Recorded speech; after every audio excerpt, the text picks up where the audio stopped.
वाशीतून देव मुडशिंगीला कसा आला या संदर्भात आपण गणपत पुजारी यांच्याकडून या ठिकाणी जाणून घेणार आहोत। काय सांगाल, कशा पद्धतीने देव वाशीतून मुडशिंगीला आला आणि ही मुडशिंगी देवाची मुडशिंगी झाली? काय झालं माहिती आहे, ज्यावेळेला अल्लपुरातून निघाला त्या त्यानं कर्नाटक सह मुलूक काबीज केला आणि त्याला यायचं होतं कोकणमध्येला। कोकणमधलं जायचं, पण त्याला 2 गावं पाहिजे होती, एका गावातच स्थापन व्हायचं नव्हतं। मग त्यानं कशानं विचार काही केला, कळंब वाशी जमाना, पाचगाव वाशी जमाना, पुचगाव वाशी जमाना किंवा कोल्हापूर वाशी जमाना, असं त्यानं गावं जुळतात का बघितली। ती गावं जुळल्यानंतर देवाच्या मनात आलं मुडशिंगी,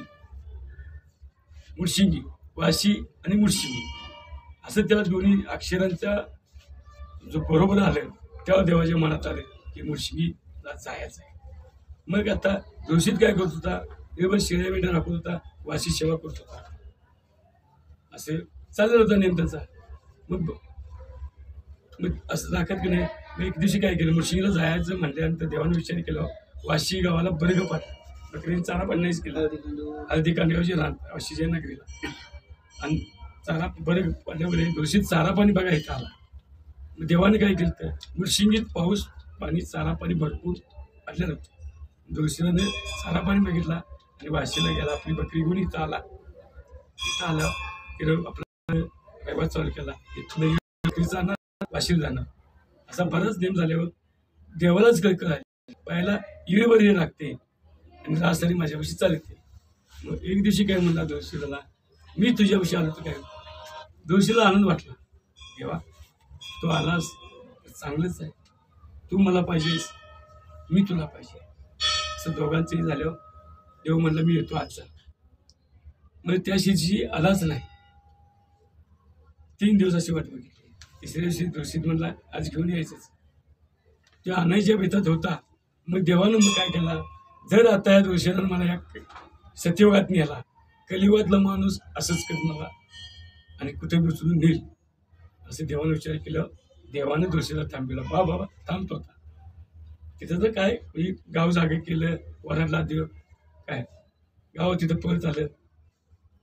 मग जोशीला पाठीमाग घेतला आणि गाव जमल्यावर बघते तर काय नाही, गाव शांत झालं, जोशीला मोहर काढला, उभा केला, मग गावाला थांबवलं की बाबा आता मी मुडशिंगीला जाणार आहे, आणि तिथे यात्रेचे बी एकमेकाचे हे झालं। देव काय म्हणला, मी आता मुडशिंगी जाणार, पहिली यात्रा मुडशिंगीची होईल, मग घेतली होईल,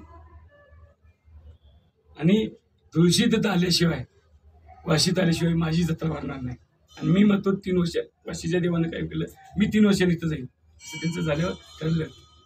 मग जोशी आला निघून, दुसऱ्या दिवशी म्हणला मी येतो, तिने खून एक छोटी सांगितली, तिथे 10 बालटी खुणी काजरी मेंढी आहे, ती जलमची वांज होती ती मिळालेलं बघेल, ती माझ्यापाशी येईल, आणि ती मी ज्या जागेला असेल तिला चल त्या दारात सुटतील, असं देव जाण। मग त्या दिवशी ठरल्याप्रमाणे देव इथं आला, 3 डोळ्या वारुळाला म्हणजे वारुळाची मागणाला देव आल्यावर मध्यानीची वेळ आल्यावर ती मेंढी वरडारली, देव ज्या जागेला आला त्या जागेला पळाली, तिच्या चळक झाला, सुटल्यावर ते जोशीदान देव असा जाणला, आणि तिथं ते मध्यानीच्या लागता की नाही सवय बरं उठले दोघं। देवाने काय सांगितलं जोशीदाला की बाबा आता चौडीकट्याला जा, गावात सांग आपल्या गावाला नवीन देव आलाय, मग जाऊन जोशीदाने काय केलं, चौडीकट्याला जाऊन सांगितलं। मग तिथं मानकरी पाटलाला जाऊन सांगितलं, पाटलाने काय केलं, घोरपड्याला बोलवला, कोकण्याला बोलवला, मग तुम्हाला बोलवला, 12 बोलदर जमा गोळा केलं, इथं आले, जोशीदांच्या बकरीचा वाडा होता त्या जागेला आले। मग ते गावानं काय केलं, मग ते देवाला स्थापन केल्यानंतर मग त्यांचं ते चालू झालं, एक म्हणजे गावाचं देवाचं नातं जुळत चाललं। मग देवाने काय आपल्याशी भक्तांनी परत जोडली गेली, मग माळ्याच्या घरात गेला त्याला भक्ती करायला लागली, चांबाच्या घरात गेला त्याला ड्युटी करायला लागली, न्हाव्याच्या घरात गेला त्याला शासन करायला लागली, मंगाच्याला ढोल वाजवी म्हणायला म्हणजे त्याला खवदाच लागली वाशी म्हणजे अशा पद्धतीनं ज्या गावाला खेवता लागली त्या पद्धतीनं गावले ती सेवा करू लागले अशा पद्धतीने म्हणजे देवालाच पाहिजे होती की मुळशिंगी पाहिजे होती ही ह्या देवालाच दुसरीपेक्षा देवाला मुळशिंगी पाहिजे होती म्हणताना मुळशिंगी देवाला येणं भाग पडलं की कशी तिथं आल्यामुळं देवाची मुळशिंगी नाव पडलं. असे या ही आख्यायिका आहे आणि अशा पद्धतीनं ही मुळशिंगी देवाची मुळशिंगी झालेली आहे.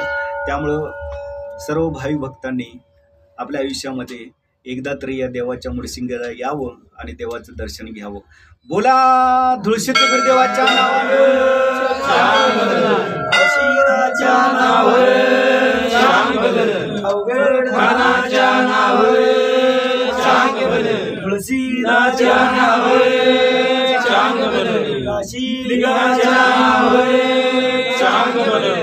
आसुबाशिलाच्या नावे